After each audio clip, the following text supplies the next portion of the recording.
Ate Nida, ito sasabihin ko sa'yo. May pinabahayan ako sa Cavite, 3. Hindi na kasi huwag na kasi panay ritsi pa yung alam. Hindi naman kailangan umiyak eh.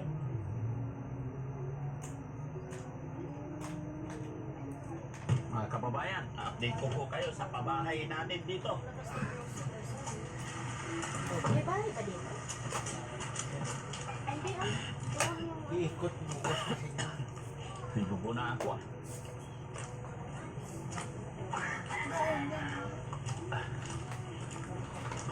Ayan, may bubong na. Morning! Kumusta? Ayun na. Forman, good morning! Ay, wala na yung bahay.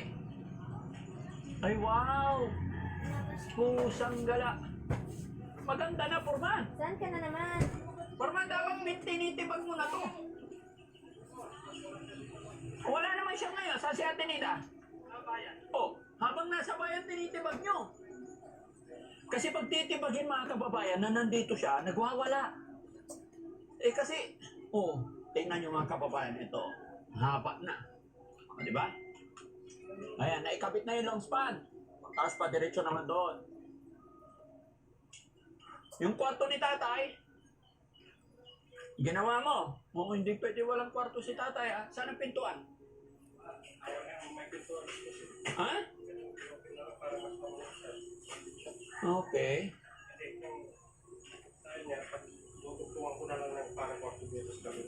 Oo. Ay, dapat ginawa na lang ng butas dito, Purman. Hindi. Dapat doon na lang yung pinto, kwarto. Palitan mo pa ng hollow block doon. Sa likod para may kwarto na siya. Pwede pa butasin to? Oo, saan? Pero hindi pwede dito ang pintuan. Diyan siguro. Saan? Dito. Oo, para maganda. Yan. Gawa ka pintuan, tibagin mo ngayon habang malambot. Tapos gawa tayo kwarto doon.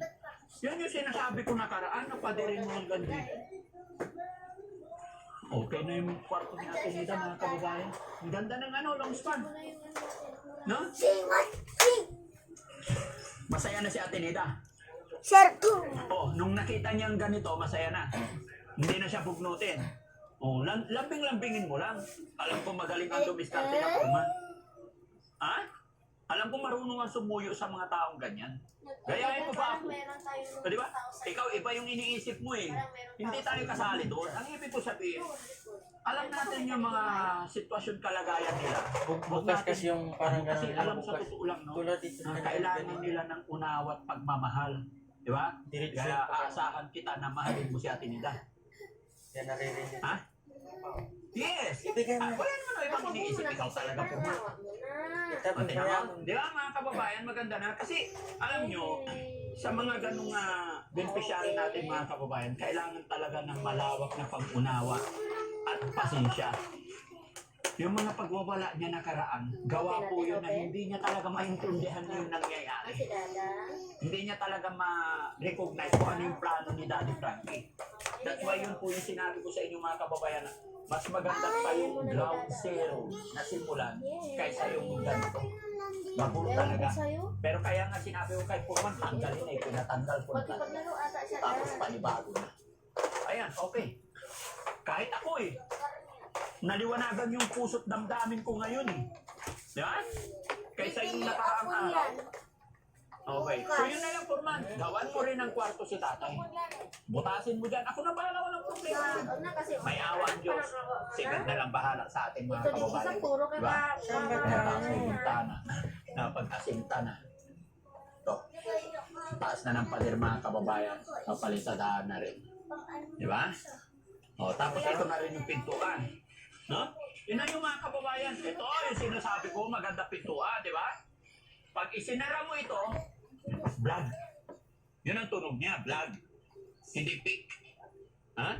Di ba? Oh. Di ba? Sana magtagumpay Oh, ito. vlog. Maganda.